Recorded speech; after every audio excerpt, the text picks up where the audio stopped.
கூட்டுறவு வங்கி மூலிமா நீங்கள் வீட்டு லோனுக்கு அப்ளை பண்ணலாம். 75 லட்சம் வரைக்கும் தராங்க. இதுக்கு எவ்வளோ இன்ட்ரெஸ்ட்டு, நீங்கள் எத்தனை மாதம் கட்டணும், நீங்கள் வீட்டில் இருந்து ஆன்லைன் மூலிமாவே அப்ளை பண்ணலாம். இதுக்கு நீங்கள் ஒரு அப்ளிகேஷன் மட்டும் டவுன்லோட் பண்ணால் போதும். இந்த அப்ளிகேஷன் பார்த்தீங்கன்னா ப்ளே ஸ்டோரில் இருக்குது. ப்ளே ஸ்டோர் ஓப்பன் பண்ணிங்கன்னா கூட்டுறவு டைப் பண்ணுங்கள். டைப் பண்ணி நீங்கள் டவுன்லோட் பண்ணுங்கள். நான் ஆல்ரெடி டவுன்லோட் பண்ணதால் ஓப்பன் கேட்குது. ஓப்பன் நீங்கள் கிளிக் பண்ண உடனே உங்களுக்கு அந்த அப்ளிகேஷன் ஓப்பன் ஆகும். இந்த கூட்டுறவு வங்கி மூலிமா பார்த்தீங்கன்னா ஏகப்பட்ட ஆப்ஷன் கொடுத்துருக்காங்க. பயிர்க்கடன், கால்நடை வளர்ப்பு கடன், வங்கி சேவை, கடன் விண்ணப்பம் தனித்தனியாக கொடுத்துருப்பாங்க. நீங்கள் வங்கி சேவைன்னு இருக்குது பாருங்கள், அதை கிளிக் பண்ணுங்கள். கடன் தகவல்னு இருக்குது பாருங்கள், செகண்ட் ஆப்ஷன் அதை கிளிக் பண்ணுங்கள். செலக்ட் யுவர் லோன் ஆப்ஷன் வரும், அதில் நீங்கள் கிளிக் பண்ணுங்கள். அதை கிளிக் பண்ணோன்னே இதில் ஏகப்பட்ட ஆப்ஷன் இருக்கும். நீங்கள் புதிய வீடுக்கு ஹவுசிங் லோன் இருக்குது பாருங்கள், அந்த ஆப்ஷன் கிளிக் பண்ணுங்கள். இல்லை நீங்கள் ஏற்கனவே இருக்கிற வீட்டுக்கு நீங்கள் கட்ட போகிறீங்கன்னா மேலே அது செகண்ட் ஆப்ஷன். நீங்கள் புது வீடுனா மொதல் ஆப்ஷனை கிளிக் பண்ணுங்கள். ஹவுசிங் லோன் கிளிக் பண்ணோடனே லைட்டாக ஸ்க்ரால் பண்ணுங்கள். இதில் எவ்வளோ அமௌண்ட்டு கொடுத்துருக்காங்கன்னு அதிலே கொடுத்துருப்பாங்க. 75 லட்சம் வரைக்கும் நீங்கள் அப்ளை பண்ணலாம். 20 வருஷம் நீங்கள் ரீபேமெண்ட் பண்ணணும். ரேட் பார்த்திங்கன்னா 8.50 கொடுத்துருக்காங்க. இதெல்லாம் நீங்கள் செக் பண்ணிவிட்டு எலிஜிபிள் கேட்டகிரி எல்லாமே கொடுத்துருப்பாங்க, அதெல்லாம் செக் பண்ணிக்கங்க. ஸ்க்ரால் பண்ணிங்கன்னா அப்ளை நவுன்னு வரும், அந்த ஆப்ஷனை கிளிக் பண்ணிங்கன்னா உங்களுக்கு அப்ளிகேஷன் ஃபார்ம்ஸ் ஆகும். டைப் கொடுத்துருப்பாங்க, பேங்க்கு இல்லை சங்கம், இந்த ரெண்டுத்தில் ஏதாவது ஒன்று சூஸ் பண்ணுங்கள். உங்கள் அருகில் உங்கள் கிராமத்தில் சங்கம் அந்த சொசைட்டி இருந்தால் நீங்கள் மொதல் ஆப்ஷன், இல்லை பேங்க் வேணாலும் பேங்க்கு, அந்த மத்திய கூட்டுறவு வங்கி அந்தமாரி ஆப்ஷன்லாம் வரும். நீங்கள் செலக்ட் பண்ணிட்டு உங்களோட மாவட்டம் செலக்ட் பண்ணுங்கள். பேங்க்கோட பிரான்ச், அந்த பிரான்ச் செலக்ட் பண்ணுங்கள். அடுத்து கிளையை செலக்ட் பண்ணிக்கங்க. வங்கி கணக்கு எண் என்ட்ரு பண்ணுங்கள். உங்களுக்கு அந்த பேங்க்கில் அக்கௌண்ட் நம்பர் இருந்தால் அந்த அக்கௌண்ட் நம்பர் என்ட்ரு பண்ணுங்கள். பேங்க்கோட ஐஎஃப்சி கோடு என்ட்ரு பண்ணுங்கள். அந்த புக்கிலே பார்த்தா உங்களுக்கு தெரியும், அதில் பார்த்து என்ட்ரு பண்ணிங்க. மாவட்டம் செலக்ட் பண்ணுங்கள். அந்த கூட்டுறவு வங்கியில் நீங்கள் ஏதாவது உறுப்பினராக இருந்தீங்கன்னா அந்த உறுப்பினர் நம்பரை என்ட்ரு பண்ணுங்கள். இருந்தால் என்ட்ரு பண்ணுங்கள், இல்லைன்னா விட்டுருங்க. மெயினாக நம்ம அந்த ரெட் கலர் ஸ்டார் ஐக்கான் தான் நீங்கள் என்ட்ரு பண்ணுற மாதிரி இருக்கும், அதனால் இருந்தால் என்ட்ரு பண்ணுங்கள். நெக்ஸ்ட்டு உங்களோட பர்சனல் டீட்டெயில்ஸில் உங்கள் நேம் என்ட்ரு பண்ணுங்கள். விண்ணப்பதார் பெயர், யார் பேரில் அப்ளை பண்ணுறீங்களோ அவங்க நேம் என்ட்ரு பண்ணிக்கங்க. நெக்ஸ்ட்டு அவங்க ஃபாதர் நேம் என்ட்ரு பண்ணுங்கள். டேட் ஆஃப் பர்த் என்ட்ரு பண்ணுங்கள். இயர் மேலே நீங்கள் சூஸ் பண்ணி மாற்றிக்கலாம். பாலினம், ஆனா பெண்ணா சூஸ் பண்ணுங்கள். கல்வி தகுதி, நீங்கள் என்ன படிச்சிருக்கீங்களோ அதை செலக்ட் பண்ணிக்கங்க. திருமண நிலை கேட்டிருப்பாங்க. உங்களுக்கு திருமணம் ஆணுச்சுன்னா எஸ் கொடுங்க, ஆவலைன்னா நோ கொடுத்துங்க. அப்படி எஸ் கொடுத்தீங்கன்னா மனைவி பெயர் என்ட்ரு பண்ணுங்கள். நீங்கள் மாற்றுத்திறனாளி கேட்டிருப்பாங்க. நீங்கள் ஆம்னா எஸ் கொடுங்க, இல்லைன்னா இல்லைன்னு கொடுத்துங்க. மொபைல் நம்பர் என்ட்ரு பண்ணுங்கள். நீங்கள் என்ன ஒர்க் பண்ணுறீங்களோ அந்த ஒர்க் நேம் என்ட்ரு பண்ணுங்கள். மாத வருமானம் கேட்டிருப்பாங்க. நீங்கள் எவ்வளோ மாத வருமானம் வாங்குறீங்களோ அதுவும் என்ட்ரு பண்ணிக்கங்க. உங்கள் ஆதார் கார்டு நம்பர் என்ட்ரு பண்ணுங்கள். பேன் கார்டு நம்பர் இருந்தாலும் என்ட்ரு பண்ணிக்கங்க. குடும்ப அட்டை வகை இதில் நீங்கள் எந்த கேட்டகரி வரீங்களோ அதை செலக்ட் பண்ணிவிட்டு குடும்ப அட்டை நம்பர் என்ட்ரு பண்ணுங்கள். மற்ற ஆவணங்கள் இருந்தாலும் நீங்கள் என்ட்ரு பண்ணிக்கலாம். ஓட்டர் ஐடி, இல்லை டிரைவிங் லைசன்ஸ் நீங்கள் சூஸ் பண்ணி செலக்ட் பண்ணிக்கங்க.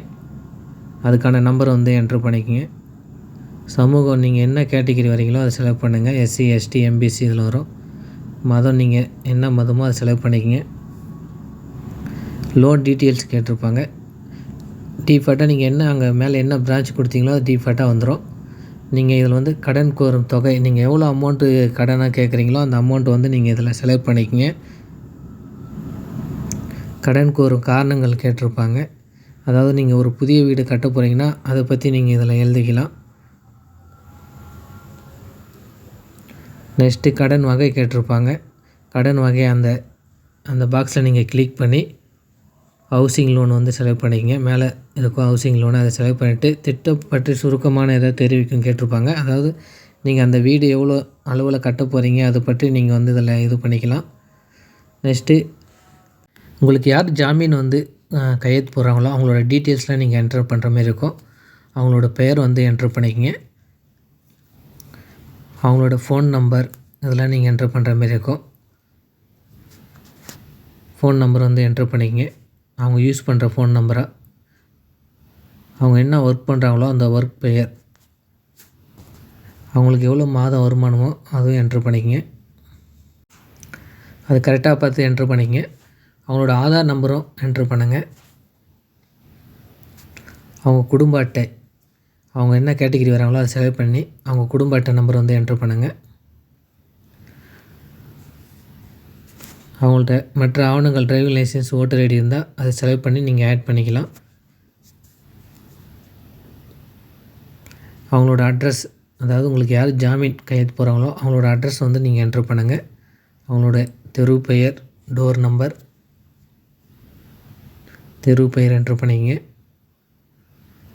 கிராமம், மாவட்டம்,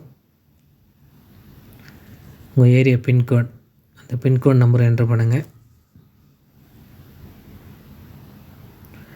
அட்ரஸ், நிரந்தர முகவரின்னு பார்த்தீங்கன்னா உங்களோட அட்ரஸ், அதாவது லோன் யார் பேரில் அப்ளை பண்ணுறீங்களோ அவங்களோட அட்ரஸ் வந்து என்ட்ரு பண்ணுங்கள். டோர் நம்பர், தெரு பெயர், வில்லேஜ் நேம், உங்கள் ஏரியா பின்கோட். இதில் பிஸ்னஸ் அட்ரஸ் வந்து பார்த்திங்கன்னா நீங்கள் ஏதாவது ஒரு பிஸ்னஸ் பண்ணுறீங்கன்னா அதுக்கு எதாவது அட்ரஸ் இருந்தால் நீங்கள் அந்த அட்ரஸ் என்ட்ரு பண்ணலாம். இல்லாட்டா நீங்கள் எங்கே வசிக்கிறீங்களோ அதோட அட்ரஸை நீங்கள் என்ட்ரு பண்ணிக்கங்க. அதுக்கான தெரு பெயர், டோர் நம்பர் இதெல்லாம் நீங்கள் என்ட்ரு பண்ணணும். வில்லேஜ் நேம், மாவட்டம், ஏரியா பின்கோட்.